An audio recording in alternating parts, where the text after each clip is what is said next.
قال ولو لم يجد ما يزيل به النجاسة صلى معها ولم يعد وهذا على وجهين إن كان ربع الثوب أو أكثر منه طاهرا يصلي فيه ولو صلى عريانا لا يجزيه لأن ربع الشيء يقوم مقام كله وإن كان الطاهر أقل من الربع فكذلك عند محمد رحمه الله تعالى۔ صاحب ہدایہ نماز کی ان شرطوں کا بیان کر رہے ہیں جن کا نماز پر مقدم ہونا اور ان کا پایا جانا ضروری ہے۔ اب تک دو شرطیں انہوں نے ذکر کر دیں۔ پہلی شرط یہ کہ بدن اور کپڑے پاک ہونے چاہیے ہر قسم کے حدث سے بھی اور نجاستوں سے بھی، اور دوسری شرط یہ ذکر کر دی کہ ستر عورت بھی ہو گئی، انسان نے اپنے ستر کو ڈھانپا ہوا ہو۔ پھر ستر مرد کا کیا ہے، عورت کا کیا ہے، وہ بھی بیان کر دیا۔ آج آپ کو یہ مسئلہ بتلا رہے ہیں کہ صورت یہ ہے کہ ایک شخص ہے، اس کے پاس کپڑے تو ہیں لیکن ان کپڑوں پر نجاست لگی ہوئی ہے اور نجاست بھی زیادہ لگی ہوئی ہے۔ آپ نے پڑھا ہے کہ نجاست غلیظہ ہو تو وہ 1 درہم کی مقدار معاف ہے، اور 1 درہم سے زائد ہو تو معاف نہیں، اس میں نماز جائز نہیں۔ تو اب ایک شخص ہے، اس کے پاس کپڑے تو موجود ہیں لیکن ان پر نجاست لگی ہوئی ہے، مثلا نجاست غلیظہ ہے اور وہ زیادہ حصے پر لگی ہے، یا نجاست خفیفہ لگی ہے اور نجاست خفیفہ آپ نے پڑھا کپڑے کے جس حصے پر لگی ہے اس کے چوتھائی حصے تک پہنچ جائے تو اس میں نماز جائز نہیں، چوتھائی سے تو کم تو معاف ہے لیکن چوتھائی یا اس سے زیادہ معاف نہیں۔ اب صورت یہ ایک آدمی کے پاس کپڑے ہیں، ان پر یہ نجاست لگی ہوئی ہے، چاہے غلیظہ ہے چاہے خفیفہ ہے، لیکن زیادہ حصے پر لگی ہے، اتنے حصے پر کہ جس میں اب نماز جائز نہیں، بھائی نماز جائز نہیں۔ تو اب کیا کرے؟ اور کپڑے اس کے پاس نہیں ہیں، اگر ان کپڑوں کے ساتھ نماز پڑھتا ہے تو کپڑوں کا تو پاک ہونا شرط تھا، یہ شرط پوری نہیں ہوتی، اور اگر ان کپڑوں کو اتار کر ننگے نماز پڑھتا ہے تو ستر عورت بھی فرض تھا تو وہ فرض رہ جاتا ہے، تو کیا کرے گا اس صورت میں؟ تو وہ ذکر کر رہے ہیں، کہتے ہیں قال ولو لم یجد ما یزیل به النجاست، اگر کوئی شخص نہ پائے کوئی ایسی چیز جس کے لیے نجاست کو زائل کر دے، یعنی پانی وغیرہ نہیں ہے جس سے کیا کر لے، کپڑے کو دھو لے، تو صلی معها ولم یعد، تو اسی کے ساتھ نماز پڑھ لے، ولم یعد، اور پھر اس نماز کا اعادہ بھی نہیں ہے، اس کا اعادہ بھی نہیں کرے گا، نماز ہو گئی۔ آگے صاحب ہدایہ اب تشریح فرما رہے ہیں، کہتے ہیں وَهَذَا عَلَى وَجْهَيْنِ، یہ دو صورت پر، دو طرح پر ہوگا۔ ایک صورت تو یہ کہ کپڑے کا چوتھائی یا چوتھائی سے زیادہ حصہ پاک ہوگا، کپڑے کا باقی کپڑے پر نجاست لگی ہے لیکن کتنا حصہ پاک؟ چوتھا حصہ پاک ہے، یعنی باقی 3/4 پر نجاست لگی ہوئی ہے، تو چوتھا حصہ پاک یا چوتھے سے زیادہ حصہ پاک ہے، ایک صورت یہ۔ دوسری صورت یہ کہ چوتھائی سے بھی کم پاک ہے، بھائی سارے ہی تقریباً کپڑے پر کیا لگی ہوئی ہے، نجاست لگی ہے، تو دو صورتیں بنیں گی۔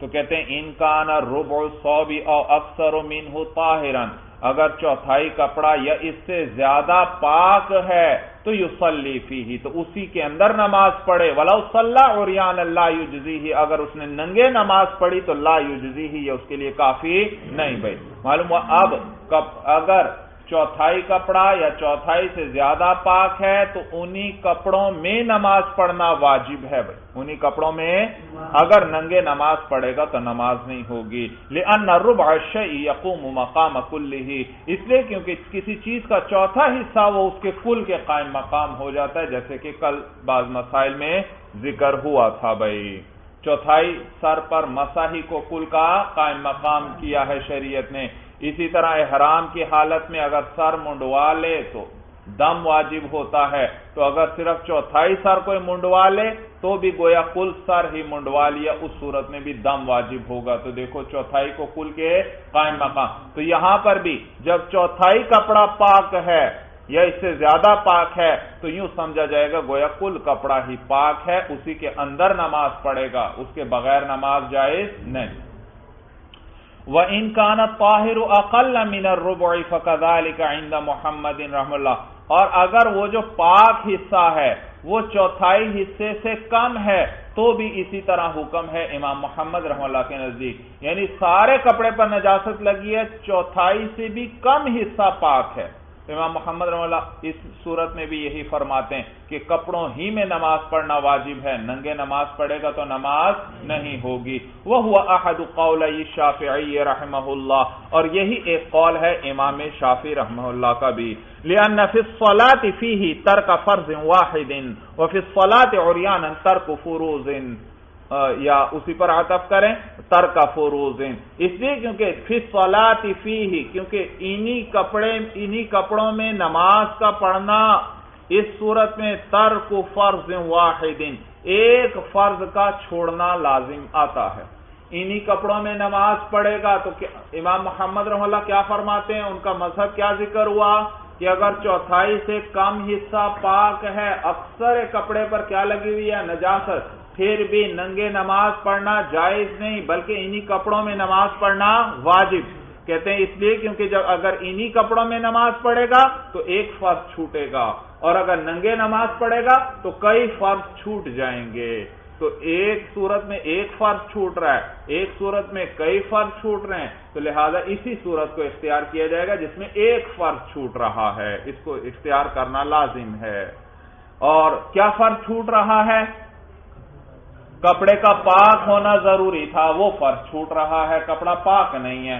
لیکن اگر ننگے نماز پڑھتا ہے پھر کئی فرض چھوٹ جائیں گے, اس لیے کیونکہ ننگے نماز پڑھے گا تو بیٹھ کر اشارے کے ساتھ پڑھے گا, تو قیام بھی چھوٹ گیا اور رکوع بھی چھوٹ گیا, رکوع بھی اشارے سے ہوگا, سجدہ بھی اشارے سے ہوگا. تو دیکھو قیام بھی چھوٹ گیا, رکوع بھی چھوٹ گیا, سجدہ بھی چھوٹ گیا, نیز ستر عورت بھی چھوٹ گیا کیونکہ ننگے ہو کر بیٹھ کر نماز پڑھ رہا ہے. تو دیکھو کئی فرض چھوٹ گئے. لہذا کون سی صورت اختیار کی جائے گی, انہی کپڑوں کے اندر نماز پڑھی جائے گی. یہ معنی لِأَنَّ فِي الصَّلَاةِ فِيهِ تَرْكَ فَرْضٍ وَاحِدٍ, اس لیے کیونکہ انہی کپڑوں کے اندر نماز جو ہے اس میں ایک فرض کا چھوڑنا ہے. وَفِي الصَّلَاةِ عُرْيَانًا تَرْكَ الْفُرُوضِ, اور ننگے نماز پڑھنے کے اندر کئی فرضوں کا چھوڑنا ہے. وعند ابی حنیفہ و ابی یوسف رحمہم اللہ تعالی یتخیر بین ان یصلی عریانا و بین ان یصلی فیہ وہو الافضل.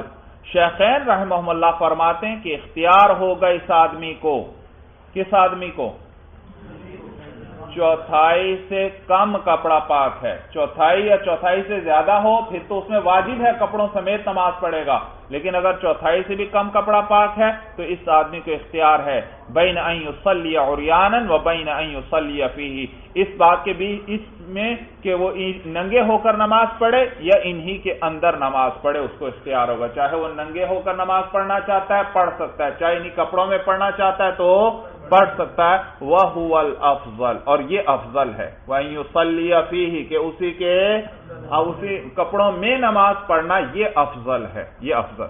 دلیل ان کی کیا, امام محمد رحمہ اللہ کی تو دلیل گزر گئی. وہ فرماتے ہیں اگر ننگے نماز پڑھے گا تو کئی فرض چھوٹ جائیں گے, اور اگر انہی کپڑوں میں نماز پڑھے گا تو ایک فرض چھوٹے گا. اب شیخین رحمہ اللہ کی دلیل آئی, وہ فرماتے ہیں لِأَنَّ كُلَّ وَاحِدٍ مِّنْهُمَا مَانِعُ جَوَازِ الصَّلَاةِ حَالَةَ الْاخْتِيَارِ, اس لیے کیونکہ ان میں سے ہر ایک مانع ہے نماز کے جائز ہونے سے اختیاری حالت میں. شیخین رحمہ اللہ کیا فرماتے ہیں, ان میں سے ہر ایک اختیاری حالت میں مانع ہے جواز صلاۃ سے. مثلا حالت اختیار ہے, ایک شخص کے پاس کے کپڑوں پر نجاست لگی ہوئی ہے لیکن دوسرے کپڑے بھی موجود ہیں, پاک کپڑے, تو کیا اب ان نجس کپڑوں میں اس کے لیے نماز جائز ہوگی؟ نہیں، جب صاف کپڑے موجود ہیں تو وہ بدل کر وہ پہن کر پھر نماز پڑھنا پڑے گی۔ تو دیکھا یہ کپڑے کا نجس ہونا یہ حالت اختیاری میں مانع جواز صلاۃ ہے، یعنی مانع صلاۃ ہے۔ کیا ہے؟ مانع صلاۃ۔ اسی طرح ننگے ہو کر نماز پڑھنا حالت اختیاری میں یہ بھی مانع صلاۃ ہے۔ کپڑے موجود ہیں اور پھر ایک آدمی کیا کرتا ہے؟ ننگے ہو کر نماز پڑھتا ہے، حالانکہ ستر عورت تو فرض تھا، لہذا اس صورت میں نماز نہیں ہوگی۔ تو معلوم ہوا اختیاری حالت میں یہ دونوں چیزیں مانع صلاۃ ہیں۔ کپڑے کا نجس ہونا یہ بھی کیا ہے؟ مانع صلاۃ، اور ننگے ہو کر نماز پڑھنا یہ بھی کیا ہے؟ مانع۔ تو دونوں برابر ہوئے، دونوں کیا ہوئے؟ برابر ہوئے۔ وَيَسْتَوِيَانِ فِي حَقِّ الْمِقْدَارِ، اور یہ دونوں مقدار کے حق میں بھی برابر ہیں۔ کس میں؟ مقدار کے حق میں بھی برابر ہیں، یعنی دونوں کے اندر قلیل معاف ہے، کثیر معاف نہیں۔ قلیل معاف ہے، کثیر معاف نہیں۔ بھئی ستر عورت ضروری ہے یا نہیں؟ ستر عورت ضروری، لیکن قلیل معاف ہے، لہذا اگر آپ نے کل پڑھا کوئی عضو جس کا چھپانا ضروری تھا، اس کا چوتھائی سے کم حصہ کھلا تو اس میں نماز ہو جائے گی۔ چوتھائی سے کم ہے تو نماز ہو جائے، ہاں چوتھائی یا چوتھائی سے زیادہ ہوا تو اس میں نماز نہیں ہوگی۔ معلوم ہے قلیل دیکھو معاف ہے، ستر عورت کی صورت میں بھی قلیل حصہ کھل جائے تو وہ معاف۔ اسی طرح نجاست کے مسئلے میں بھی ایسا ہے کہ نجاست بھی اگر قلیل ہو تو معاف ہوتی ہے اور کثیر ہو تو معاف نہیں۔ نجاست غلیظہ وہ درہم یا اس سے کم ہو تو معاف ہے، اس سے زائد معاف نہیں، اور نجاست خفیفہ ربع ثوب سے کم ہو تو معاف ہے، ربع ثوب یا اس سے زائد ہو تو معاف نہیں۔ تو دیکھو معلوم ہوا ستر عورت کے مسئلے میں بھی قلیل معاف ہے، کثیر معاف نہیں۔ نجاست کے مسئلے میں بھی قلیل معاف ہے، کثیر معاف نہیں۔ تو مقدار میں بھی دونوں برابر ہوئے، یعنی دونوں میں کثیر اور قلیل کا فرق ہے، دونوں میں کثیر اگرچہ وہ مختلف ہے۔ ستر عورت کے اندر ربع سے کم معاف ہے، اور نجاست میں اگر غلیظہ ہو تو درہم تک معاف ہے، تو وہ مقدار وہ مراد نہیں۔ معنی یہ ہے کہ کثیر اور قلیل کا یعنی دونوں میں فرق ہے۔ تو جب برابر ہیں مقدار کے حق میں بھی فَيَسْتَوِيَانِ فِي حُكْمِ الصَّلَاةِ، تو دونوں نماز کے حکم میں بھی برابر ہوں گے۔ بھائی نماز کے حکم میں بھی برابر ہوں گے، یعنی اس نجس کپڑے کے ساتھ پڑھے یا ننگے ہو کر پڑھے، دونوں برابر ہیں، اس کو اختیار ہوگا جس طرح کرنا چاہے کر لے۔ دلیل سمجھ میں آئی؟ شیخین رحمہ اللہ کیا فرماتے ہیں؟ کیونکہ حالت اختیار کے اندر یہ دونوں چیزیں مانع صلاۃ ہیں، ستر کا کھلا ہونا یہ بھی مانع صلاۃ، کپڑے کا نجس ہونا یہ بھی مانع صلاۃ، نیز مقدار کے حق میں بھی دونوں برابر ہیں، یعنی دونوں میں قلیل معاف ہے، کثیر معاف نہیں، لہذا فَيَسْتَوِيَانِ فِي حُكْمِ الصَّلَاةِ، تو یہ دونوں نماز کے حکم میں برابر ہوں گے، تو لہذا یہاں اس کو اختیار ہوگا، چاہے ننگے ہو کر نماز پڑھے اور چاہے انہی کپڑوں کے ساتھ نماز پڑھ لے۔ اور باقی امام محمد رحمہ اللہ کی دلیل کا جواب دے رہے ہیں۔ انہوں نے کیا فرمایا تھا کہ اگر ہاں ننگے ہو کر نماز پڑھے گا تو کئی فرض چھوٹ جائیں گے، اور کپڑوں سمیت پڑھے گا تو ایک فرض چھوٹے گا، تو اس کا جواب دے رہے ہیں کہ بھئی قیام بھی چھوٹے گا، لیکن قیام کا خلیفہ کیا ہوگا؟ بیٹھنا قیام کا خلیفہ ہو گیا، اور رکوع اور سجدے کا خلیفہ کیا ہے؟ اشارہ، وہ جو رکوع کا اشارہ کرے گا وہ رکوع کا خلیفہ اور نائب ہو گیا، اس کا قائم مقام ہو گیا، اور سجدے کا اشارہ سجدے کے قائم مقام ہو گیا، تو ہر ان باقی چیزوں کا خلیفہ آ گیا۔ کیا آ گیا؟ خلیفہ۔ اور جس چیز کا خلیفہ موجود ہے گویا وہ چیز خود ہی موجود ہے، تو گویا اس کا ترک کرنا ہے ہی نہیں، قیام رکوع اور سجدے کا ترک کرنا ہے ہی نہیں، کیونکہ جب خلیفہ نائب موجود ہے تو گویا کہ اصل موجود ہے۔ بھائی کہتے ہیں وَتَرْكُ شَيْءٍ إِلَى خَلَفٍ لَا يَكُونُ تَرْكًا، اور چھوڑنا کسی چیز کا إِلَى خَلَفٍ کس کی طرف؟ نائب کی طرف، لا يَكُونُ تَرْكًا یہ ترک نہیں، لہذا جب نائب آ گئے تو گویا ان کو چھوڑا ہی نہیں، جب چھوڑا ہی نہیں تو صرف ایک ہی فرض چھوٹا، اور وہ کیا؟ ستر عورت والا فرض چھوٹا۔ بیٹھ کر ننگے ہو کر نماز پڑھ رہا ہے تو کئی فرض، اب یوں نہیں کہیں گے کئی فرض چھوٹے، بلکہ کیا چھوٹا؟ ایک ہی فرض چھوٹا، ستر عورت والا، جب ننگے ہو کر بیٹھ کر اشارے سے نماز پڑھ رہا ہے۔ اور کپڑوں سمیت اگر نماز پڑھے گا تب بھی ایک ہی فرض چھوٹے گا، اور وہ کیا کہ کپڑوں کا پاک ہونا نہیں پایا گیا بھائی۔ والافضلیت، باقی شیخین رحمہم اللہ نے کیا ذکر کیا تھا کہ افضل کیا ہے؟ کپڑوں سمیت نماز پڑھ لے۔ اس کی کیا وجہ ہے؟ کہتے ہیں والافضلیت لعدم اختصاص الستر بالصلاۃ، اور افضل ہونا اس وجہ سے ہے کہ ستر کا اختصاص نماز کے ساتھ نہیں ہے، جبکہ واختصاص طہارت بہا، جبکہ طہارت کا نماز کے ساتھ اختصاص ہے۔ بھائی دیکھیے، ایک ہے ستر عورت، ایک ہے طہارت، ایک ہے ستر عورت، ایک ہے طہارت۔ تو کپڑوں سمیت نماز پڑھتا ہے تو طہارت والا فرض چھوٹتا ہے، ننگے ہو کر نماز پڑھتا ہے تو ستر عورت والا فرض چھوٹتا ہے۔ لیکن افضل کیا ہے؟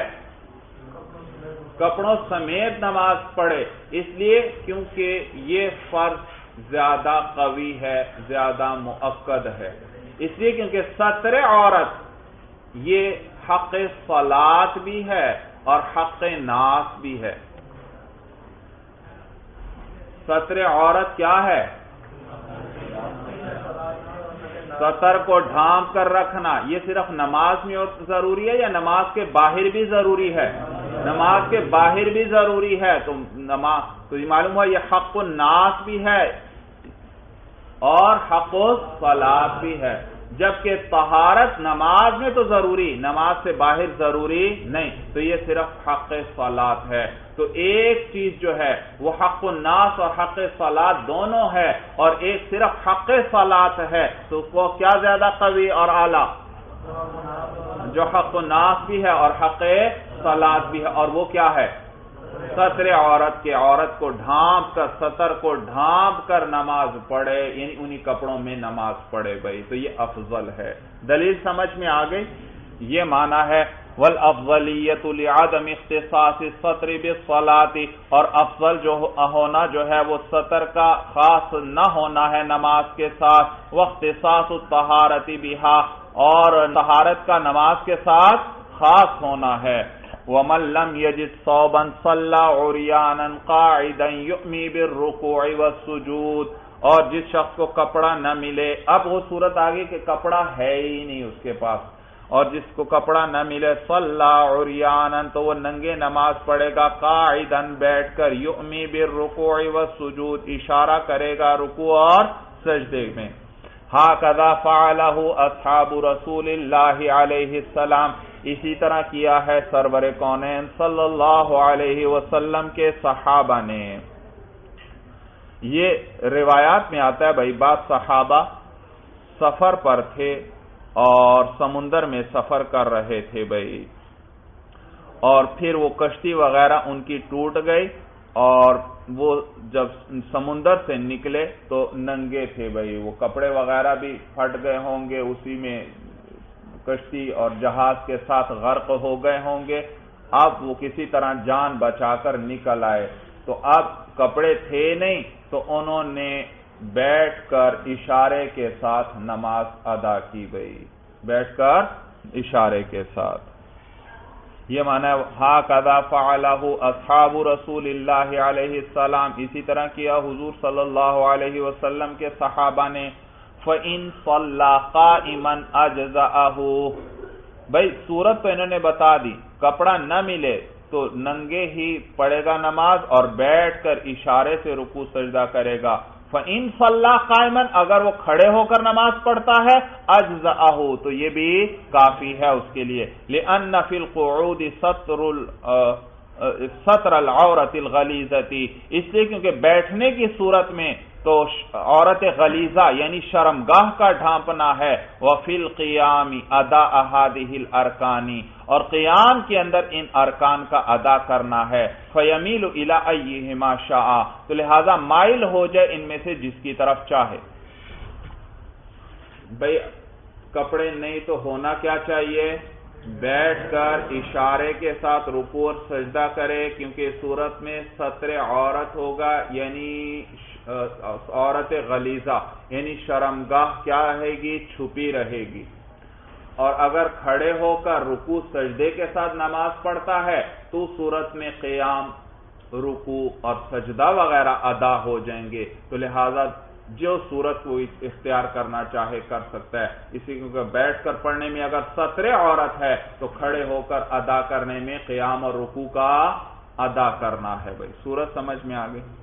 یہ معنی ہے لِأَنَّ فِي الْقُعُودِ سَتْرَ الْعَوْرَةِ الْغَلِيظَةِ، اسی کیونکہ بیٹھنے میں جو ہے عورت غلیظہ یعنی شرمگاہ کا ستر ہے، وَفِي الْقِيَامِ أَدَاءَ هَذِهِ الْأَرْكَانِ، اور قیام کے اندر ان ارکان کا یعنی قیام، رکوع اور سجدے وغیرہ کا ادا کرنا ہے، فَيَمِيلُ إِلَىٰ أَيِّهِمَا شَاءَ، تو وہ مائل ہو جائے ان میں سے جس کی طرف وہ چاہے، إِلَّا أَنَّ الْأَوَّلَ أَفْضَلُ، مگر یہ کہ پہلی صورت افضل ہے۔ پہلی صورت کیا ہے؟ افضل ہے کہ بیٹھ کر اشارے کے ساتھ رکوع اور سجدہ کرے۔ کیوں؟ کہتے ہیں لِأَنَّ السَّتْرَ وَجَبَ لِحَقِّ الصَّلَاةِ وَحَقِّ النَّاسِ، اس لیے کیونکہ ستر وہ واجب ہے حق صلات کی وجہ سے بھی اور حق ناس کی وجہ سے بھی، کہ ستر ڈھانپا ہونا چاہیے، نماز کا بھی حق ہے اور یہ لوگوں کا بھی حق ہے، اور نیز اس لیے وَلِأَنَّهُ لَا خَلَفَ لَهُ، اور نیز اس لیے کیونکہ اس کا کوئی خلیفہ نہیں ہے، ستر عورت کا کوئی خلیفہ نہیں۔ وَالْإِيمَاءُ خَلَفٌ عَنِ الْأَرْكَانِ، اور اشارہ یہ نائب ہے ارکان کا۔ بھئی دلیل ذکر کر رہے ہیں کہ بیٹھ کر رکوع اور سجدہ اشارے سے کرے، اس طرح نماز پڑھنا افضل ہے۔ کیوں افضل ہے؟ وجہ یہ کہ جب بیٹھے گا تو عورت غلیظہ چھپ جائے گی، اور یہ حق الناس بھی ہے اور حق صلات بھی ہے، تو لہذا اس کا چھپانا بہتر ہے۔ اور نیز اس لیے کہ اگر کھڑے ہو کر نماز پڑھے گا تو ستر عورت کا کوئی خلیفہ نہ آیا، بیٹھ کر پڑھتا تو کم از کم عورت غلیظہ تو چھپ جاتی، اب کھڑے ہو کر پڑھے گا تو اس میں عورت غلیظہ کا ڈھانپنا بھی ضروری تھا، اس کا کوئی نائب نہیں، اس کا کوئی قائم مقام نہیں، ستر عورت غلیظہ ہے ہی نہیں یہاں پر۔ لیکن اگر بیٹھ کر پڑھے گا، اشارہ کرنا وہ رکوع سجدے اور قیام کا کیا ہو جائے گا؟ نائب ہے، تو ان کا تو نائب پایا جائے گا بیٹھ کر پڑھنے کی صورت میں۔ تو کھڑے ہو کر نماز پڑھے گا تو اس کا کوئی خلیفہ بھی نہیں ہوگا، جبکہ بیٹھ کر پڑھے گا تو اس صورت میں جو بیٹھنا ہے وہ قیام کا خلیفہ ہوا، اور اشارہ کرنا یہ رکوع اور سجدے کا خلیفہ ہوا، تو لہذا بیٹھنے کی صورت میں ان کے خلیفہ بھی آ گئے اور ستر عورت غلیظہ بھی پایا گیا، جبکہ کھڑے ہونے کی صورت میں ستر عورت غلیظہ نہیں اور اس کا کوئی نائب بھی نہیں ہے، بھائی نائب بھی نہیں ہے۔ یہ معنی ہے لِأَنَّ السَّتْرَ وَجَبَ لِحَقِّ الصَّلَاةِ وَحَقِّ النَّاسِ، اسی کیونکہ ستر واجب ہے نماز کے حق کی وجہ سے بھی اور لوگوں کے حق کی وجہ سے بھی، وَلِأَنَّهُ لَا خَلْفَ لَهُ، اور اس لیے کیونکہ اس کا تو کوئی خلیفہ نہیں ہے، وَالْإِيمَاءُ خَلَفٌ عَنِ الْأَرْكَانِ، اور اشارہ کرنا یہ تو ارکان کا خلیفہ ہے، یعنی بیٹھنے کی صورت میں یہ پایا جائے گا، تو اس لیے بیٹھ کر نماز پڑھنا افضل ہے۔ قال وَيَنْوِيَ الصَّلَاةَ الَّتِي يَدْخُلُ فِيهَا بِنِيَّةٍ لَا يَفْصِلُ بَيْنَهَا وَبَيْنَ التَّحْرِيمَةِ، ینویہ میں نے منصوب پڑھا بھائی، اس کا عطف وہ جو پیچھے آیا تھا وَيَسْتُرَ عَوْرَتَهُ اس پر عطف ہے، یا يُقَدِّمَ الطَّهَارَةَ اس پر عطف ہے، اور اس پر ان داخل ہوا تھا وہ منصوب تھا، تو یہ بھی کیا پڑھیں گے؟ منصوب پڑھیں گے بھائی۔ یہ تیسری شرط آ گئی، پہلی شرط کیا تھی؟ طہارت کا مقدم کرنا، دوسری شرط ستر عورت، اور تیسری شرط کیا ہے؟ نماز کی نیت کرنا. وَيَنْوِيَ الصَّلَاةَ اور فرض ہے نماز پڑھنے والے پر کہ وہ نماز کی نیت کرے، وہ نماز الَّتِي يَدْخُلُ فِيهَا جس میں وہ داخل ہو رہا ہے، یعنی جسے شروع کر رہا ہے، بِنِيَّةٍ ایسی نیت کے ساتھ لَا يَفْصِلُ بَيْنَهَا وَبَيْنَ التَّحْرِيمَةِ کہ جدائی نہ ہو اس نماز کے درمیان، اس نیت کے درمیان، کہ جدائی نہ ہو اس نیت کے درمیان اور تحریمہ کے درمیان، بعمل کسی عمل کے ساتھ. یعنی نیت کرنا بھی فرض ہے، اور نیت ایسی ہونی چاہیے کہ نیت اور تکبیر تحریمہ جو نماز کے شروع میں اللہ اکبر کہتے ہیں، تو یہ جو نیت اور تکبیر تحریمہ کے درمیان کسی عمل کا فصل نہیں ہونا چاہیے، کسی عمل کے ذریعے جدائی نہ آئے. ایسا نہ ہو نیت کی نماز کی اور تکبیر تحریمہ کہنے سے پہلے کسی کے ساتھ باتیں شروع کر دیں اور پھر تحریمہ کہتا ہے، اللہ اکبر کہتا ہے، تو یہ درست نہیں بھائی. نیت تو کیا تھی؟ فرض تھی. اور کیسی نیت ہونی چاہیے؟ جو تحریمہ کے ساتھ ملی ہوئی ہو. یہاں تو ایسا عمل آ گیا جس نے اس نیت کو ختم کر دیا، اب اس کا کوئی اعتبار نہیں. یہ معنی ہے کہ لا يفصل بینہا و بین التحریمۃ بعمل کی جدائی نہ ہو اس نیت اور اس تحریمہ کے درمیان کسی عمل کا. والاصل فیہ قولہ علیہ السلام اور اصل جو ہے اس کے اندر حضور علیہ السلام کا قول ہے، الاعمال بالنیات اعمال نیتوں کے ساتھ ہے، یعنی اعمال کا دار و مدار نیتوں پر ہے. نیت ہے تو عمل ہے، یعنی اس کا ثواب ملے گا، نیت نہیں تو اس کا ثواب بھی نہیں. وَلِأَنَّ ابْتِدَاءَ الصَّلَاةِ بِالْقِيَامِ وَهُوَ مُتَرَدِّدٌ بَيْنَ الْعَادَةِ وَالْعِبَادَةِ یہ دوسری عقلی دلیل ذکر کر رہے ہیں. ایک نقلی دلیل ذکر کر دی، نیت ہونا کیوں ضروری؟ کیونکہ حضور علیہ السلام نے فرمایا ہے الاعمال بالنیات. اور دوسری دلیل کہتے ہیں اس لیے کیونکہ نماز کی ابتدا قیام سے ہوگی. نماز کی ابتدا کس سے؟ قیام سے ہوگی. اور قیام یعنی کھڑے ہونا، یہ کھڑا ہونا ہمیشہ عبادت کے طور پر تو نہیں ہوتا، انسان ویسے بھی کھڑا ہوتا ہے، تو تاکہ فرق ہو جائے نیت کے ذریعے. نیت کرے گا تو عادت اور عبادت میں فرق آئے گا. اگر نیت نہیں کرتا تو پھر تو فرق ہی نہیں ہو سکے گا کہ یہ عادتاً کھڑا ہے یا عبادتاً کھڑا ہے. بھائی صورت سمجھ میں آ گئی؟ یہ معنی ہے وَلِأَنَّ ابْتِدَاءَ الصَّلَاةِ بِالْقِيَامِ اس لیے کیونکہ نماز کی ابتدا جو ہے وہ قیام کے ساتھ ہے. وَهُوَ مُتَرَدِّدٌ بَيْنَ الْعَادَةِ وَالْعِبَادَةِ اور قیام وہ تو متردد ہے عادت اور عبادت کے درمیان، یعنی عادتاً بھی قیام ہوتا ہے اور بطور عبادت کے بھی قیام ہوتا ہے، تو یہ متردد ہوا ان دونوں کے درمیان، یعنی دونوں میں پایا جاتا ہے. وَلَا يَقَعُ التَّمَيُّزُ إِلَّا بِالنِّيَّةِ اور امتیاز واقع نہیں ہوگا مگر نیت کے ساتھ، یعنی فرق صرف کس سے ہوگا؟ نیت کی ہے تو پتہ چل گیا یہ قیام عبادت کے طور پر ہے، نماز پڑھ رہا ہے. اور نیت نہیں کی تو معلوم ہوا کہ یہ قیام ویسے ہی ہے، بھائی عبادت کے طور پر نہیں ہے بلکہ عادتاً ہے ویسے ہی. آپ کہیں گے کہ اللہ اکبر جو اس نے کہہ دیا اس سے ہی پتہ چل گیا کہ وہ نماز پڑھ رہا ہے، بغیر نیت نہیں کی لیکن کیا کہہ دیا ہے؟ اللہ. تو جواب یہ کہ اللہ اکبر بھی تو کوئی ویسے کبھی کہتا ہے یا نہیں کہتا؟ بھائی سمجھ میں آیا؟ تو وہ تو ویسے ذکر کے طور پر بھی انسان کہہ سکتا ہے، تو لہذا اس سے فرق نہیں ہوگا، نیت کا ہونا ضروری ہے. والمتقدم على التكبير كالقائم عنده إذا لم يوجد ما يقطعه وهو عمل لا يليق بالصلاة. والمتقدم اور وہ نیت جو مقدم، وہ چیز جو مقدم ہو علی التکبیر کس پر؟ تکبیر پر. مراد وہ نیت ہے، وہ جب مقدم ہو کس پر؟ یعنی تکبیر تحریمہ پر جو نیت مقدم ہے، کل قائم عندہ وہ اسی طرح ہے جیسے کہ وہ قائم یعنی موجود ہے تکبیر کے وقت. عندہ اے عند التکبیر، تکبیر کے وقت. اذا لم یوجد جب نہ پائی جائے ما کوئی ایسی چیز یقطعہ جو اس کو ختم کر دے، جو اس کو کاٹ دے یعنی ختم کر دے. اور وہ کیا چیز ہے جو اس کو ختم کرے گی؟ کہتے ہیں وہ ہوا عمل، وہ کوئی ایسا عمل ہے، دیکھیے عمل نکرہ آیا، اس کے بعد لا یلیق فعل آیا، اس کی صفت بنے گا وہ ہوا عمل لا یلیق بالصلاۃ، اور وہ کوئی ایسا عمل جو نماز کے لائق نہ ہو۔ بھائی دیکھیے، نیت اور تکبیر تحریمہ کے درمیان فصل نہیں ہونا چاہیے، فصل نہیں ہونا چاہیے، جدائی نہیں ہونی چاہیے۔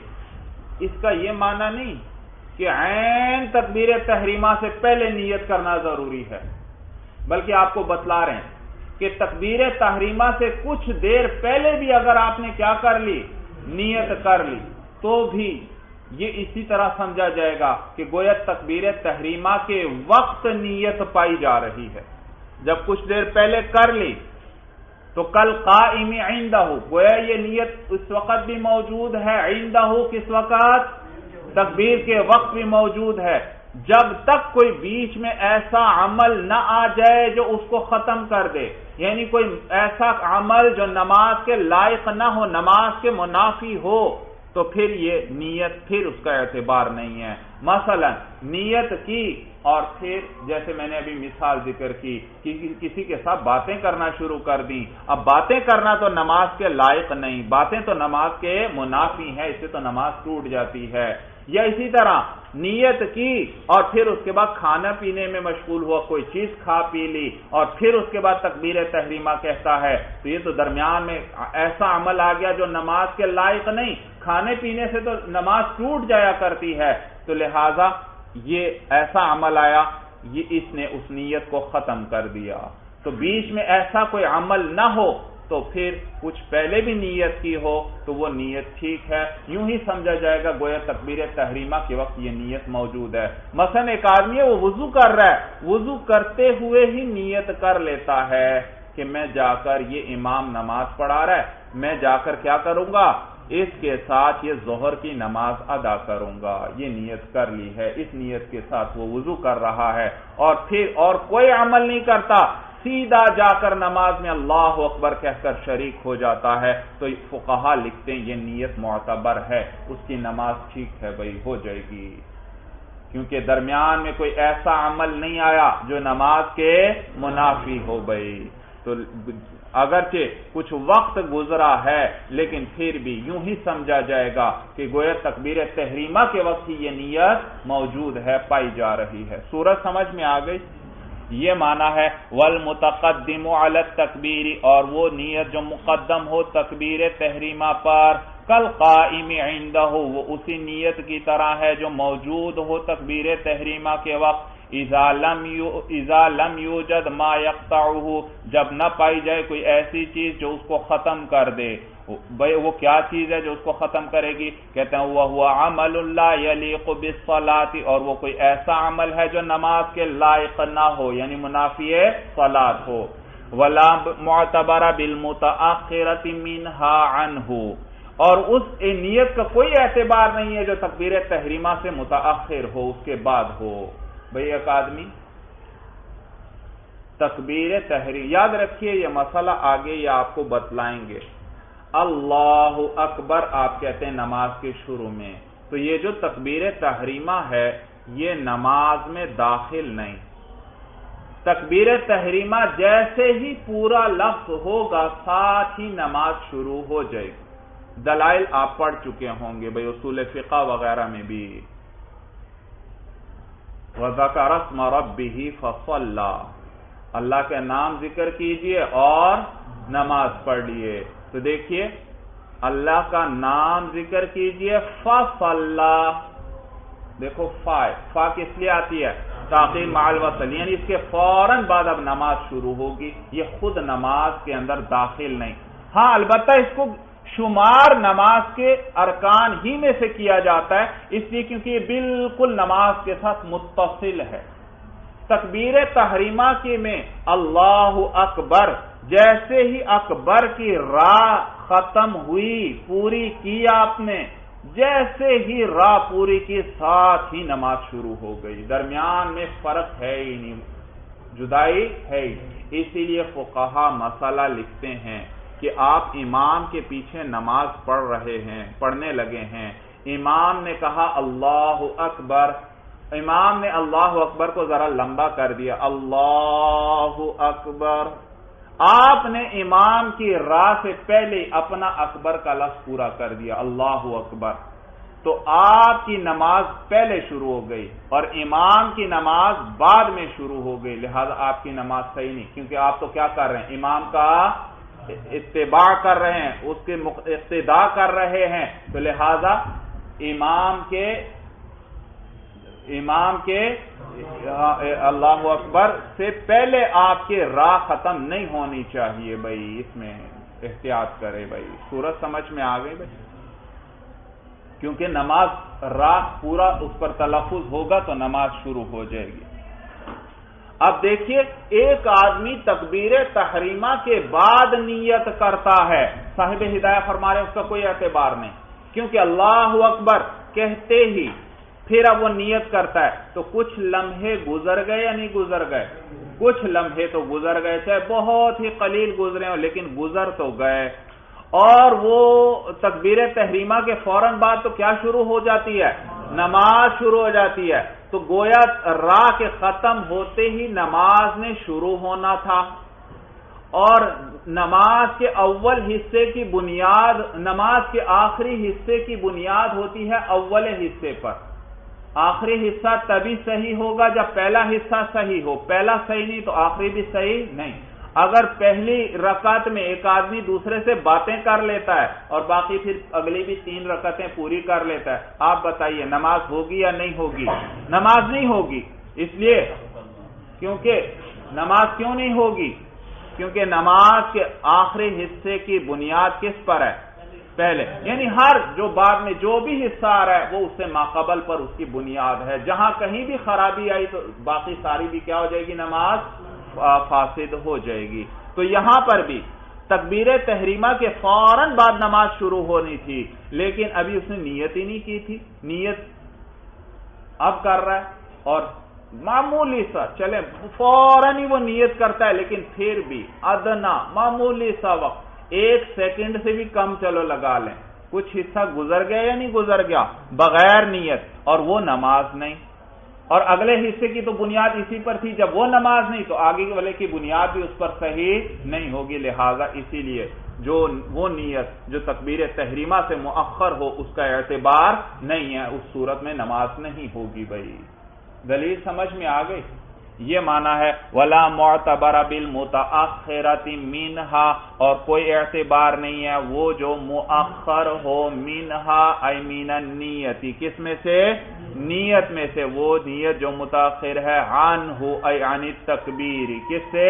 تکبیر، تو کوئی اعتبار نہیں ہے اس نیت کا جو مؤخر ہو تکبیر تحریمہ سے، لِأَنَّمَا مَضَى لَا يَقَعُ عِبَادَةً، اس لیے کیونکہ وہ حصہ جو وہ حصہ جو گزر گیا ہے، لا یقع عبادتاً، وہ تو عبادت ہو کر واقع نہیں ہوا بھائی، کچھ حصہ جو وقت گزرا وہ تو عبادت نہیں بنا، وہ نماز نہیں بنا، لعدم النیت، نیت نہ ہونے کی وجہ سے۔ وفی الصوم جوزت للضرورت، اور روزے میں اجازت دی گئی، جائز قرار دیا گیا ضرورت کی بنا پر۔ یہ ایک اعتراض کا جواب دے رہے ہیں صاحب ہدایہ۔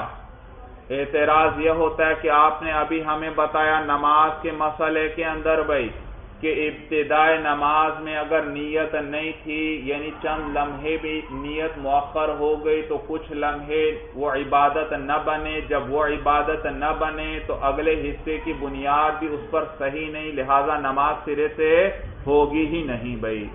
تو پھر روزے میں بھی ایسا ہونا چاہیے، حالانکہ روزے میں آپ کہتے ہیں کہ اگر زوال سے پہلے بھی کوئی نیت کر لے تو روزہ ہو جائے گا، روزے میں زوال سے پہلے بھی کیا کر لے، نیت کر لے تو روزہ ہو جائے گا، تو حالانکہ کچھ حصہ تو گزر چکا ہے، وقت گزر چکا ہے، وہ تو عبادت نہ بنا کیونکہ اس میں تو نیت نہ پائی گئی۔ تو صاحب ہدایہ جواب دے رہے ہیں وَفِي الصَّوْمِ جُوِّزَتْ لِلضَّرُورَةِ، اور روزے میں جائز قرار دیا گیا ضرورت کی بنا پر، کیونکہ وہاں ضرورت ہے، حاجت ہے۔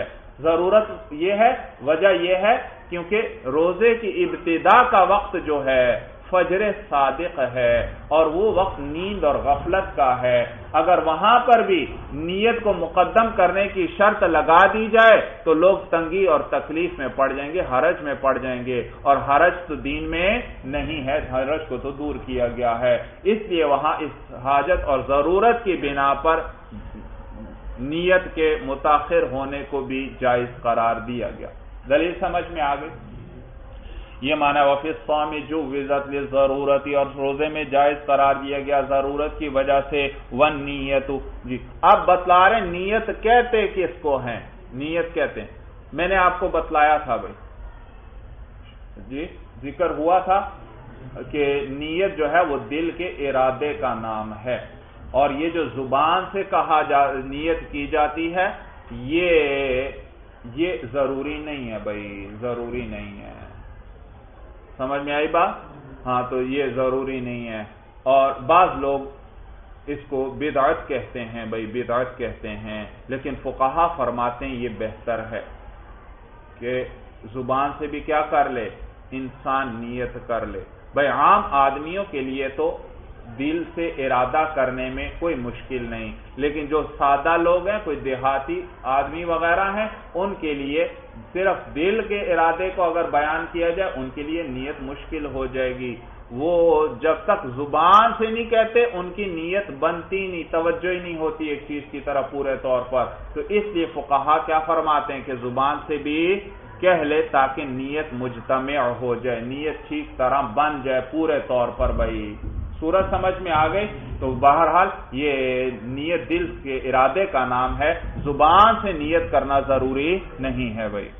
تو کہتے ہیں وَالنِّيَّةُ هِيَ الْإِرَادَةُ، اور نیت یہ ارادہ ہی ہے، وَالشَّرْطُ أَن يَعْلَمَ بِقَلْبِهِ أَيَّ صَلَاةٍ يُصَلِّي، اور شرط اس کی یہ ہے کہ جانتا ہو اپنے دل سے کہ کون سی نماز پڑھ رہا ہے، نماز شروع کرنے لگا ہے تو دل میں ارادہ ہو نماز پڑھنے کا، یعنی یہ پتا ہو کہ کون سی نماز میں پڑھ رہا ہوں، فجر کی پڑھ رہا ہوں یا ظہر کی پڑھ رہا ہوں یا عصر کی پڑھ رہا ہوں، بس یہ کافی ہے۔ اما ذکر باللسان فلا معتبر به، اور باقی جو زبان سے ذکر کرنا ہے نیت کا فلا معتبر به، اس کا کوئی اعتبار نہیں۔ وَيَحْسُنُ ذَلِكَ لِاجْتِمَاعِ عَزِيمَتِهِ، ہاں اچھی ہے یہ زبان سے ذکر کرنا بھی اچھا ہے، لاجتماع عزیمتہ، یرحمک اللہ، لاجتماع عزیمتہ، تاکہ اس کی عزیمت مجتمع ہو جائے، یعنی ارادہ پورے طور پر بن جائے بھائی۔ ثم ان كانت الصلاة نفلا يكفيه، اب آپ کو یہ بتلا رہے ہیں کہ دل کے، انہوں نے یہ تو بتلا دیا نیت دل کے ارادے کا نام ہے، تو کیا نیت کافی ہوگی نماز کے لیے، فرضوں کے لیے، نفلوں کے لیے، سنتوں کے لیے؟ تو آپ یاد رکھیے بھائی نفلوں کے لیے اور اسی طرح سنتوں کے لیے تو صرف مطلق نماز کی نیت ہی کافی ہے، اتنا ہو دل میں نماز پڑھنے لگا ہوں، بس یہ کافی ہے، میں کیا کرنے لگا ہوں، نماز پڑھنے۔ ہاں فرضوں کے اندر فرض کی تعیین بھی ضروری، صرف یہ نیت کافی نہیں میں فرض نماز پڑھنے لگا ہوں، بلکہ وقت کی بھی تعیین، کس ظہر کے فرض پڑھنے لگا ہوں یا عصر کے پڑھنے لگا ہوں یا مغرب کے، وہ فرضوں کی تعیین بھی اس میں ضروری ہے، اس لیے کیونکہ فرض مختلف ہیں، میں فرض نماز پڑھنے لگا ہوں، کچھ پتا چلا کون سے فرض تو مختلف ہیں، عصر کے بھی نماز فرض ہے، مغرب کی بھی فرض ہے، عشاء کی بھی، فجر کی بھی، ظہر کی بھی، تو لہذا وہاں صرف فرض نماز یہ نیت کافی نہیں بلکہ تعیین بھی ہونی چاہیے۔ اور پھر اس میں یہ بھی یاد رکھیے کہ مثلا ایک آدمی زبان سے بھی نیت کے الفاظ کہتا ہے اور دل میں ہے کہ میں ظہر کی نماز پڑھنے لگا ہوں، دل میں کیا ہے، لیکن زبان سے غلطی سے نکل گیا میں عصر کی نماز پڑھتا ہوں اور نماز شروع کر دی، پھر فوراً خیال آیا اوہو میں نے تو کیا کہہ دیا، عصر کہہ دیا، کوئی حرج نہیں، فقہا فرماتے ہیں نماز ہو جائے گی، کیونکہ نیت کس چیز کے ارادے کا نام ہے، دل، اور دل میں تو کیا تھا، ظہر ہی کی نیت تھی، لہذا ظہر کی نماز ہو گئی بھائی۔ اسی طرح اگر رکعتوں میں غلطی ہو گئی میں ظہر کی نماز پڑھنے لگا ہوں 2 رکعت اور ساتھ ہی اللہ اکبر کہہ دیا، پھر خیال آیا اوہو ظہر کی نماز تو کتنے رکعت ہوتی ہے، اچھا کوئی حرج نہیں، فقہا فرماتے ہیں کیونکہ فرضوں کی تعیین کر دی، کون سے فرض پڑھنے لگا ہے، ظہر کے، تو ظہر کے تو ہوتے ہی 4 ہیں، 2 کہہ بھی دیا تو اس سے کوئی فرق نہیں پڑتا بھائی، مسئلہ سمجھ میں آ گیا۔ کہتے ہیں ثم ان کانت الصلاۃ نفلا یکفیہ مطلق النیت، پھر کہتے ہیں اگر نماز وہ نفل نماز ہے تو کافی ہے اس کے لیے مطلق نیت، یعنی کیا نیت کرے، میں نماز پڑھ رہا ہوں بس یہ نیت کافی ہے۔ وَقَذَا اِذَا كَانَتْ سُنَّةً فِي الصَّحِيحِ، اور اسی طرح جبکہ وہ نماز سنت ہو صحیح قول کے مطابق، یعنی سنت پڑھنے لگا ہے تو صرف یہ نیت کافی ہے کہ میں کیا کرنے لگا ہوں، نماز پڑھنے لگا ہوں، سمجھ میں آیا؟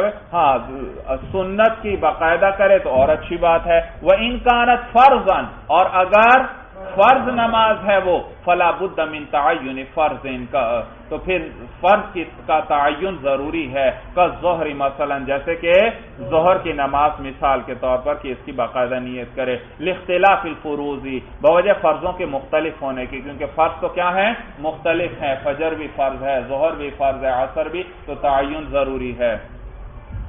وَإِن كَانَ مُقْتَدِيًا بِغَيْرِهِ يَنْوِي الصَّلَاةَ وَمُتَابَعَتَهُ، اور اگر وہ شخص اقتدا کرنے والا ہے کسی دوسرے کی، یعنی اگر آپ امام کے پیچھے نماز پڑھ رہے ہیں، اس کی اقتدا کرنا چاہتے ہیں، اس کی اقتدا میں نماز پڑھنا چاہتے ہیں، تو پھر نماز کی بھی نیت کریں گے اور اس کے متابعت کی بھی نیت کریں گے کہ میں اس امام کے پیچھے نماز پڑھ رہا ہوں، یہ بھی ضروری ہے۔ تو کہتے ہیں وَإِن كَانَ مُقْتَدِيًا بِغَيْرِهِ، اور اگر وہ اقتدا کرنے والا تھا اپنے علاوہ کسی کی، تو يَنْوِي الصَّلَاةَ، تو نیت کرے نماز کی بھی، وَمُتَابَعَتُهُ، اور اس دوسرے کی متابعت کے اقتدا کی بھی نیت کرے، لِأَنَّهُ يَلْزَمُهُ فَسَادُ الصَّلَاةِ مِنْ جِهَتِهِ فَلَا بُدَّ مِنْ الْتِزَامِهِ، تو اس لیے کیونکہ اس شخص کو مقتدی پر لازم آتا ہے نماز کا فساد اس امام کی طرف سے، تو ضروری ہے اس کا التزام کرنا۔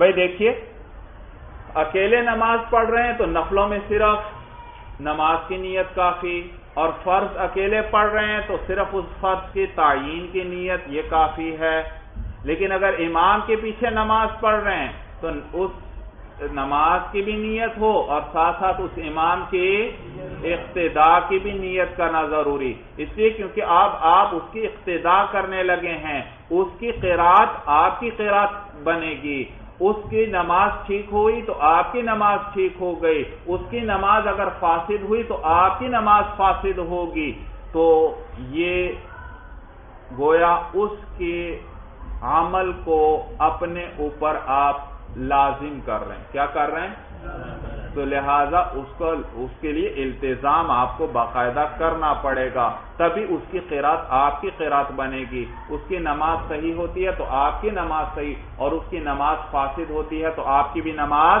فاسد۔ اگر آپ متابعت کی نیت نہیں کرتے تو پھر تو اس کی نماز سے آپ کی نماز پر کوئی اثر نہیں پڑے گا، آپ کی تو گویا الگ نماز ہو گئی۔ بھائی سورج سمجھ میں آ گئی؟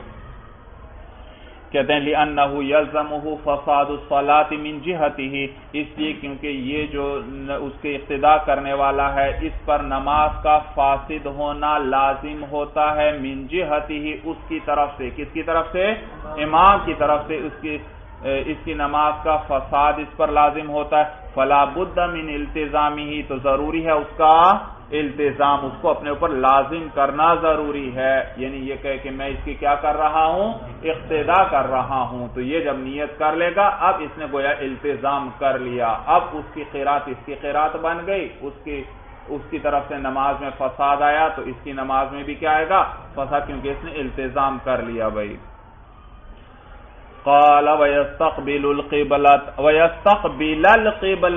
یہ چوتھی شرط آ گئی، اور قبلے کا استقبال کرے، یعنی قبلے کی طرف رخ کرے، نمازی پر فرض ہے کہ نماز میں کیا کرے، قبلے کی طرف رخ کرے، لقولہ تعالی، اللہ تعالیٰ کی اس قول کی وجہ سے، فَوَلُّوا وُجُوهَكُمْ شَطْرًا، پس تم پھیرو اپنے چہروں کو، یعنی اب کرو اپنے چہروں کو، شطرہ، اس کی جانب، یعنی مسجد الحرام کی طرف کرو، ثم من کان بمکہ تھا، پھر جو شخص مکہ میں ہے ففرضہ اصابت عینہا، تو اس کا فرض عین کعبہ کو پہنچنا ہے۔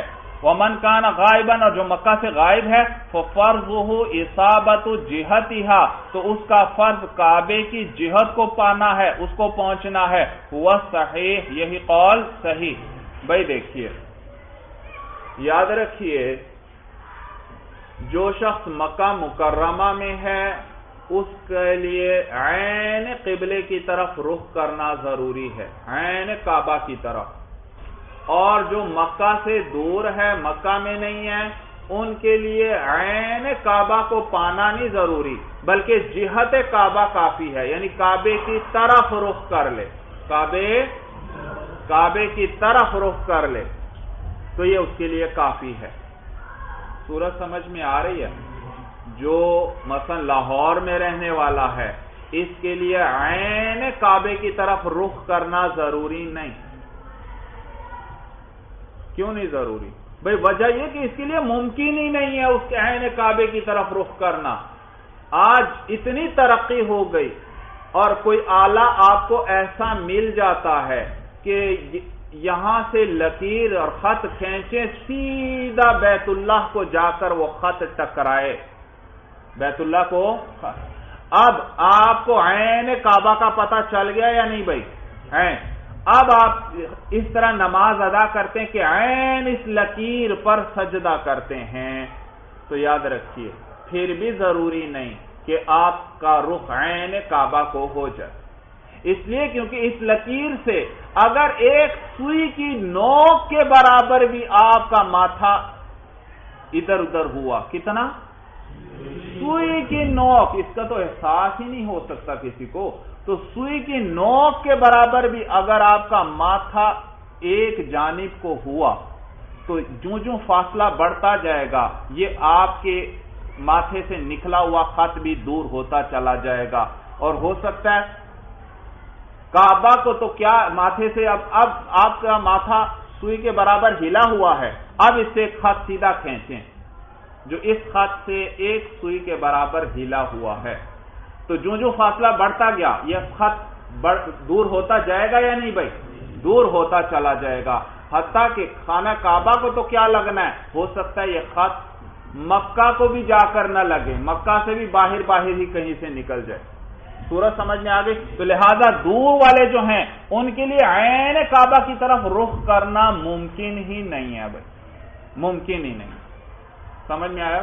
اتفاقاً تو ہو سکتا ہے لیکن ہمیشہ نہیں، اگر بتا بھی دیا جائے، میں نے بتایا بھائی، تو ان کے لیے ممکن ہی نہیں ہے، تو چنانچہ ان کے لیے عین کعبہ کی طرف رخ نہیں ضروری، کیونکہ اس پر تو وہ قادر ہی نہیں ہے۔ ہاں کعبے کی جانب کو رخ کر لیں، کعبے کی جانب کو، جیسے دیکھیے اب میں بیٹھا ہوں، میرے سامنے کی طرف خانہ کعبہ ہے، اور یہ ایک میری دائیں جانب ہے، ایک بائیں جانب ہے، ایک پشت کی جانب ہے، تو دائیں بائیں یا پشت کی جانب ادھر کو رخ نہیں کرنا، ہاں سامنے کی طرف رخ کر لے کیونکہ یہ کعبے کی جہت ہے۔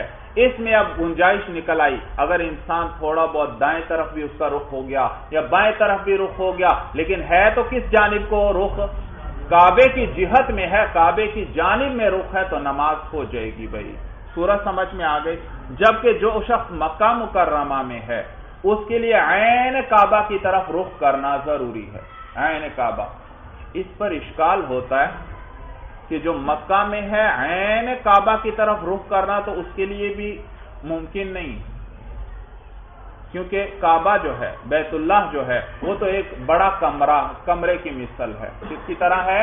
ایک بڑے کمرے کی طرح ہے، ٹھیک ہے۔ مسجد الحرام کے اندر جو نماز ادا کرتا ہے اس کو تو آنکھوں سے ہی دکھائی دے رہا ہے، وہ اس کی طرف سیدھا رخ کرنے پر قادر ہے، لیکن جو مثلا مکہ کے ذرا دور کے حصے میں رہتا ہے لیکن ہے مکہ میں 3-4 کلومیٹر 5 کلومیٹر دور رہتا ہے، اب وہاں سے وہ رخ کرتا ہے خانہ کعبہ کی طرف، لیکن خانہ کعبہ تو اس کو دکھائی نہیں دے رہا، تو اس سے بھی اگر خط کھینچا جائے تو ضروری تو نہیں خانہ کعبہ کو جا کر لگے، ہو سکتا ہے تھوڑا سا ایک طرف کو ہو یا تھوڑا سا دوسری طرف کو ہو۔ سورج سمجھ بھی آ رہی ہے کہ نہیں؟ ہاں، تو اس کے لیے بھی بڑا مشکل ہے، تو پھر یہ کیا مانا کہ جو من کان بھی مکہ تھا ففرضہ اصابت عینہا، جو شخص مکہ میں ہے تو اس کا فرض اصابت عینہا عین الکعبۃ، عین کعبہ کو پا لینا ہے، عین کعبہ کو پہنچنا ہے۔ کہ اس کا فرض کیا ہے جو مکہ میں ہے؟ اس کا رخ کس طرف ہونا چاہیے؟ عین کعبہ اللہ کی طرف ہونا چاہیے بھائی۔ تو مراد یہ ہے کہ نیت اس کی یہ ہونی چاہیے، کیا ہونی چاہیے؟ نیت اور کوشش اس کی یہ ہونی چاہیے بھائی کہ کس کی طرف میرا رخ ہو؟ عین کعبہ کی طرف میرا رخ ہو بھائی۔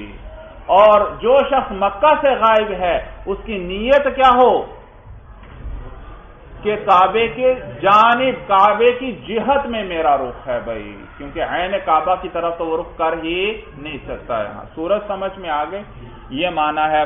تو کہتے ہیں ثم من کان بمکہ ففرضہ اصابت عینہا، تو جو شخص مکہ میں ہوا اس کا فرض جو ہے عین کعبہ کو پا لینا ہے، اس تک پہنچنا ہے۔ ومن کان غائبا، اور جو مکہ سے غائب ہے یعنی دور ہے، ففرضہ اصابت جہتہا، تو اس کا فرض جو ہے جہت کعبہ تک کو پہنچنا ہے یعنی اس کو پانا ہے۔ ہوا صحیح، یہی قول صحیح ہے۔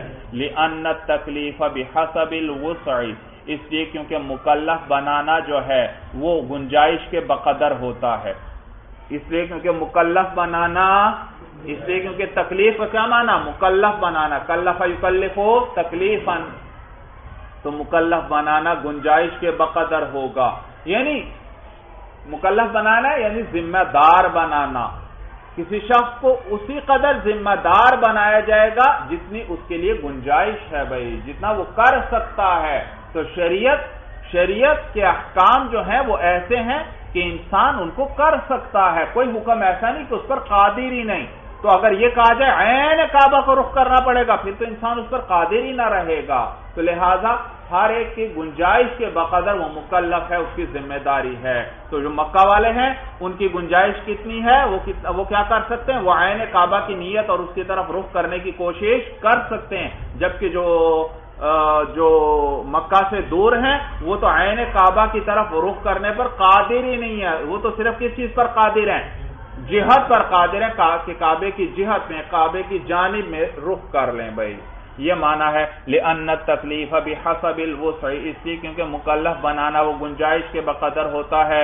ومن کان خائفا یصلی الی ای جہۃ قدر، اور جو شخص خوف زدہ ہے، ڈر رہا ہے یعنی خوف کی حالت میں ہے، یصلی، وہ نماز پڑھے گا، الی ای جہۃ قدر، جس جہت پر بھی وہ قادر ہو، جس جانب رخ کرنے پر وہ قادر ہے اس طرف کو رخ کر کے نماز پڑھ لے۔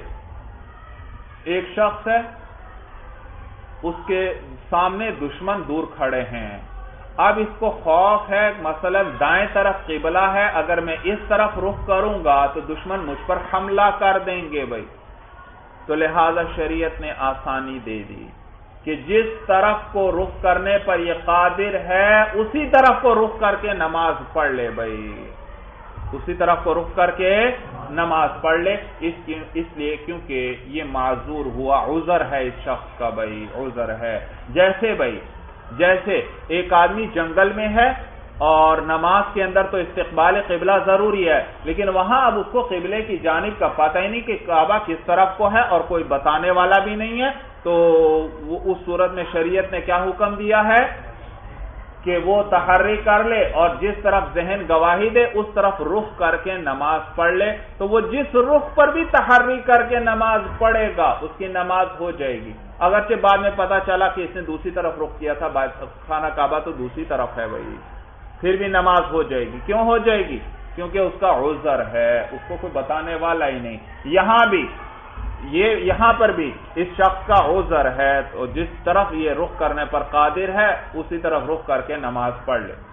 تو کہتے ہیں ومن کان خائفا، اور جو شخص خوف زدہ ہے، یصلی الی ای جہۃ قدر، تو وہ نماز پڑھے گا جس جہت پر بھی وہ قادر ہے، لتحقق العذر، بوجہ عذر کے پائے جانے کے، فاشبہ حالت الاشتباہ، تو یہ شخص مشابہ ہو گیا کس کے؟ اشتباہ کی حالت کے، جیسے وہ جو جنگل میں تھا اس پر قبلہ مشتبہ ہوا تھا اور اس کا عذر تھا، تو اس نے جس طرح بھی رخ کر کے نماز پڑھی ہے تحری کے بعد اس کی نماز ہو جائے گی، تو یہاں پر بھی اس کا بھی عذر ہے، تو یہ بھی جس رخ پر قادر ہے اس پر نماز پڑھ لے گا تو اس کی نماز ہو جائے گی۔ فَإِنِ اشْتَبَهَتْ عَلَيْهِ الْقِبْلَةُ وَلَيْسَ بِحَضْرَتِهِ مَنْ يَسْأَلُهُ عَنْهَا، اگر مشتبہ ہو گیا نماز پڑھنے والے پر قبلہ، وَلَيْسَ بِحَضْرَتِهِ، اور نہیں ہے کوئی اس کے پاس موجود، اس کے پاس وَلَيْسَ بِحَضْرَتِهِ، اور اس کے پاس بھی نہیں ہے کوئی مَنْ يَسْأَلُهُ عَنْهَا، کوئی ایسا شخص کہ اس سے پوچھ لے عنہا اس قبلے کے بارے میں، اجتہادا، تو یہ شخص کیا کرے گا؟ اجتہاد کرے گا، یعنی کوشش کرے گا۔ لِأَنَّ الصَّحَابَةَ تَحَرَّوْا وَصَلَّوْا وَلَمْ يُنْكِرْ عَلَيْهِمْ رَسُولُ اللَّهِ عَلَيْهِ السَّلَامِ، اس لیے کیونکہ صحابہ کرام نے تحری کی، وَصَلَّوْا، اور نماز پڑھی، وَلَمْ يُنْكِرْ عَلَيْهِمْ رَسُولُ اللَّهِ عَلَيْهِ السَّلَامِ، اور انکار نہیں فرمایا ان پر حضور علیہ السلام نے، یعنی رد نہیں فرمایا۔ صحابہ ایسے ہی ایک موقع تھا اور تاریک رات تھی اور ان کو قبلے کا پتہ نہیں تھا، انہوں نے کیا کیا؟ سفر میں تھے قبلے، تو انہوں نے تحری کر کے نماز پڑھ لی بھائی، بعد میں پتا چلا کہ کعبہ تو دوسری طرف تھا، حضور علیہ السلام کے سامنے یہ بات ذکر کی تو حضور علیہ السلام نے رد نہیں فرمایا بھائی، معلوم ہو ان کا یہ عمل ٹھیک تھا، کیونکہ اور کوئی صورت ہی نہیں تھی وہاں پتہ چلنے کی، کوئی بتانے والا بھی نہیں، تو حضور علیہ السلام نے ان پر انکار نہیں فرمایا۔ وَلِأَنَّ الْعَمَلَ بِالدَّلِيلِ الظَّاهِرِ وَاجِبٌ عِنْدَ انْعِدَامِ دَلِيلٍ فَوْقَهُ وَالِاسْتِخْبَارُ فَوْقَ التَّحَرِّ، کہتے ہیں اس لیے کیونکہ ظاہری دلیل پر عمل واجب ہوتا ہے جب اس سے اوپر کی دلیل نہ پائی جائے۔ وَلِأَنَّ الْعَمَلَ بِالدَّلِيلِ الظَّاهِرِ وَاجِبٌ، اس لیے کیونکہ ظاہری دلیل پر عمل جو ہے وہ واجب ہوتا ہے، عند انعدام دلیل فوقہ، جب ایسی دلیل معدوم ہو، فوقہ جو اس سے بڑھ کر ہے، جب اوپر والی دلیل موجود نہیں تو اس کے نچلے درجے پہ جو دلیل ہے اس پر عمل کرنا واجب ہو جاتا ہے۔ والاستخبار فوق التحری، اور پوچھنا جو ہے یہ تحری سے اوپر ہے۔ پوچھنا کیا ہے؟ اگر کوئی آدمی ہے تو پھر پوچھنا ضروری ہے، پھر تحری کی اجازت نہیں ہے، اور اگر کوئی بتانے والا نہیں ہے تو پھر پوچھنا تو ممکن ہی نہیں ہے، تو پھر کیا کرے گا؟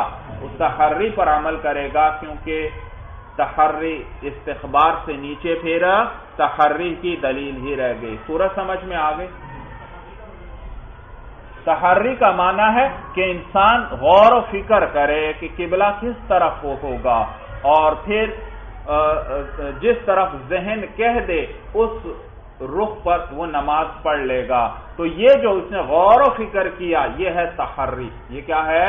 تحری، غور و فکر کر کے جو غالب گمان بنتا ہے یہ ہے تحری بھائی، کہ اس طرف کو ہوگا بھائی، تو لہذا تحری غور و فکر کر کے اپنی جس جہت پر ذہن گواہی دے اس طرف نماز پڑھنے کی تبھی اجازت ہوگی جب کوئی ایسا آدمی نہ ہو جس سے پوچھ سکے۔ اگر ایسا بتانے والا آدمی موجود ہے پھر تحری کے ساتھ نماز جائز نہیں ہوگی، الا یہ کہ تحری کر کے پھر بھی اس نے نماز پڑھ لی اور پتہ چلا صحیح رخ پر پڑی ہے، پھر ہو جائے گی بھائی۔ سورج سمجھ میں آ گئی؟ فَإِنْ عَلِمَ أَنَّهُ أَخْطَأَ بَعْدَ مَا صَلَّى لَا يُعِيدُهَا، پھر اگر اس کو علم ہوا کہ اس نے غلطی کی ہے بعد ما صلی، بعد اس کے کہ جب اس نے نماز پڑھ لی تھی، لا يعيدها، تو پھر اس کا اعادہ نہیں کرے گا۔ ایک آدمی نے تحری کی ہے، تحری کر کے ایک طرف کو رخ کر کے نماز پڑھ لی اور بعد میں پتا چلا کہ قبلہ اس طرف نہیں تھا، تو کہتے ہیں اب نماز کا اعادہ کرنے کی ضرورت نہیں۔ وقال الشافعی رحمہ اللہ یعیدها، اور امام شافعی رحمہ اللہ فرماتے ہیں کہ نماز کا اعادہ کرے گا اذا استدبر، استدبار کا معنی ہے پشت کرنا، اذا استدبر جب اس نے پشت کی ہو، قبلے کی طرف جب پشت کی ہو، یعنی جب نماز پڑھتے ہوئے قبلہ کس طرف کو تھا، اس نے تو تحری کر کے نماز پڑھی ہے لیکن اصل میں قبلہ اس کی پشت کی جانب تھا، اس صورت میں امام شافعی رحمہ اللہ فرماتے ہیں کہ اس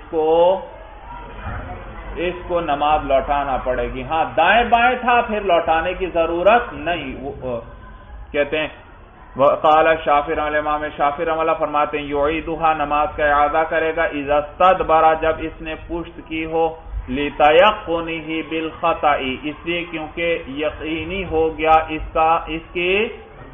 کو لتیقنہ بالخطأ اس لیے کیونکہ اس کو یقین ہو گیا غلطی کا پتہ چل گیا کہ اس نے غلط کی نماز پڑھی ہے غلط رخ پر ونحن نقول ہم کہتے ہیں نہیں اس صورت میں بھی اعادہ نہیں کرے گا دلیل دے رہے ہیں ونحن نقول اور ہم کہتے ہیں لیس فی وسعہ الا التوجہ الی جہۃ التحری ہم کہتے ہیں کہ اس کی گنجائش میں نہیں ہے مگر متوجہ ہونا تحری کی جہت پر ہم کہتے ہیں اس نے تو اپنی پوری کوشش کر لی اس کی گنجائش کتنی تھی کوئی بتانے والا تھا نہیں کہ تحری کرے ذہن دوڑائے کس طرف ذہن بتلاتا ہے کہ خانہ کعبہ ہے اور ذہن اس نے کوشش کی اور غور کیا اور جو اس سے ہو سکتا تھا وہ اس نے کر لیا لہذا اب غلطی کا بے شک پتہ چل بھی جائے بعد میں اب نماز کا اعادہ اس پر نہیں اس لیے کیونکہ اس کے پاس اسی کی گنجائش تھی اور کوئی صورت ہی نہیں تھی اور جو گنجائش تھی اس کے مطابق تو اس نے اپنی پوری کوشش کی ہے بھائی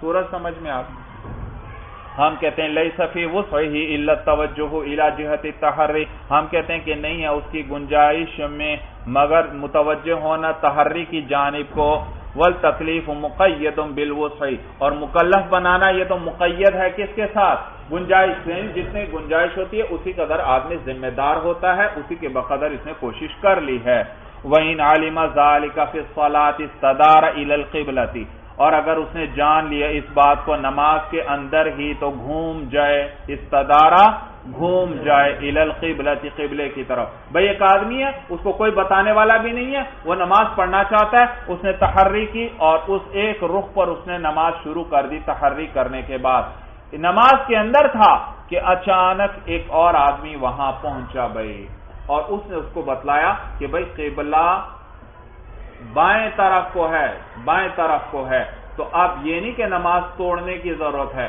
اسی نماز کے اندر گھوم کر اپنا رخ اس جانب کو کر لے بھائی صورت سمجھ میں آ گئی کہتے ہیں وَإِنْ عَلِمَ ذَلِكَ فِي الصَّلَاةِ اور اگر اس کو علم ہو گیا اس کا نماز میں ہی یعنی کعبے کی جہت کا پتہ چل گیا تو استدار إِلَى الْقِبْلَةِ تو قبلے کی طرف گھوم جائے لِأَنَّ أَهْلَ قُبَاءَ لَمَّا سَمِعُوا بِتَحَوُّلِ الْقِبْلَةِ استداروا كهيئتهم في الصلاة واستحسنها النبي علیہ السلام بھئی ابتداء اسلام میں بیت المقدس کی طرف رخ کر کے نماز پڑھی جاتی تھی اور پھر بعد میں قبلے کی طرف یعنی خانہ کعبہ کی طرف نماز پڑھنے کا حکم دیا گیا اس طرف رخ کر کے تو یہ حکم نازل ہوا اور اہل قباء نماز کے اندر صبح کی نماز میں مشغول تھے تو ایک شخص آیا مدینہ یہ قباء مدینہ کے قریب ہی ایک بستی ہے چند میل کے فاصلے پر بھائی تو مدینہ سے کوئی شخص آیا اس نے ان کو دیکھا کہ وہ بیت المقدس کی طرف رخ کیے فجر کی نماز پڑھ رہے ہیں تو اس نے کہا اونچی آواز سے کہا ان سے کہ قرآن حضور علیہ السلام پر رات کو قرآن نازل ہوا ہے اور قرآن نازل ہوا ہے اور حضور علیہ حکم دیا گیا ہے کہ خانہ کعبہ کی طرف رخ کر لیں قبلے کی طرف رخ کرنے کا حکم دیا گیا ہے تو تم لوگ بھی قبلے کی طرف رخ کر لو چنانچہ وہ نماز کے اندر ہی گھوم کر انہوں نے اپنا رخ قبلے کی طرف کر لیا بھائی خانہ کعبہ کی طرف انہوں نے رخ کر نماز کے اندر ہی صفیں کی صفیں گھوم گئی اپنی جگہ پر اور رخ کس طرف کر لیا قبلے کی طرف رخ کر لیا حضور علیہ السلام کو اس بات کا علم ہوا تو آپ نے اس کو پسند فرمایا کہتے ہیں لِأَنَّ أَهْلَ قُبَاءَ لَمَّا سَمِعُوا بِتَحَوُّلِ الْقِبْلَةِ اس لیے کیونکہ اہل قباء نے جب سنا قبلے کے بدلنے کے بارے میں استداروا تو وہ گھوم گئے كَهَيْئَتِهِمْ فِي الصَّلَاةِ جیسے کہ ان کی ہیئت تھی نماز میں اسی طرح وہ گھوم گئے وَاسْتَحْسَنَهَا النَّبِيُّ علیہ السلام اور اس کو پسند فرمایا حضور علیہ السلام نے وَقَذَا إِذَا تَحَوَّلَ رَأْيُهُ إِلَى جِهَةٍ أُخْرَى اور اسی طرح اگر اس کی رائے پھر گئی پلٹ گئی الی جہت اخرى دوسری جانب کو توجہ الیہا تو اس طرف کو متوجہ ہو جائے اس طرف کو بھائی دیکھیے ایک شخص نے تحری کی، ذہن نے کہا اس طرف کو ہوگا کعبہ، اور اس نے اس طرف رخ کر کے نماز شروع کر دی۔ نماز کے بیچ میں ذہن نے کہا کہ نہیں بھئی اس طرف نہیں، فلاں طرف کو ہوگا، اس طرف کو غالب گمان بن گیا، تو اب کہتے ہیں نماز کے اندر ہی اس جانب کو گھوم جائے، اس جانب کو گھوم جائے اور اس کی طرف رخ کر لے۔ اور پہلے والی نماز نہیں ٹوٹی جو پہلے حصہ ادا کیا تھا، کیونکہ اس سے پہلے اس کا ذہن اسی طرف تھا کہ اس طرف کو قبلہ ہے، لیکن اب ذہن نے کہا دوسری طرف ہے، تو اب جو ذہن نے کہا ہے آئندہ مستقبل میں اس پر عمل کرنا ضروری ہوا، لہذا مستقبل اب اگر یہ تاخیر کرتا ہے تو اب نماز اس کی نہیں ہوگی، کیونکہ اب ذہن کیا بتلا رہا ہے کہ قبلہ دوسری جانب ہے، اب اسی طرح پڑھتا رہا تو نماز نہیں ہوگی بلکہ اسی جانب کو گھومنا پڑے گا۔ بھائی سورج سمجھ میں آگے یہ معنی ہے وَقَضَا إِذَا تَحَوَّلَ رَأْيُهُ إِلَى جِهَةٍ أُخْرَى تَوَجَّهَ إِلَيْهَا، اور اسی طرح اگر اس کی رائے پھر گئی کسی دوسری جانب کو تو اس طرف کو متوجہ ہو جائے، لِوُجُوبِ الْعَمَلِ بِالْاجْتِهَادِ، اس لیے کیونکہ اجتہاد پر عمل کرنا واجب ہے، فِيمَا يَسْتَقْبِلُ مستقبل زمانہ آئندہ زمانے کے اندر اجتہاد پر عمل کرنا واجب ہوتا ہے، گزشتہ زمانے پر تو عمل نہیں ہو سکتا۔ تو من غیر نقض المؤدى قبلہ، بغیر توڑے وہ جو ادا کی ہے اس سے پہلے، اجتہاد پر عمل آئندہ زمانے کے لیے واجب ہوتا ہے، جو گزشتہ زمانے میں اس سے پہلے ادا کی ہے اس کو توڑے بغیر، تو آئندہ زمانے کے اندر اب تاخیر نہ کرے، فوراً دوسری جانب کو گھوم جائے۔ اب اگر تاخیر کرتا ہے اور اس طرف رخ نہیں کرتا، پہلی ہی جہت پر نماز پڑھتا رہتا ہے تو اس کی نماز نہیں ہوگی۔ بھائی چلیے بس بھائی، ھذا ھو المرام، اللہ اعلم بحقیقت الکلام۔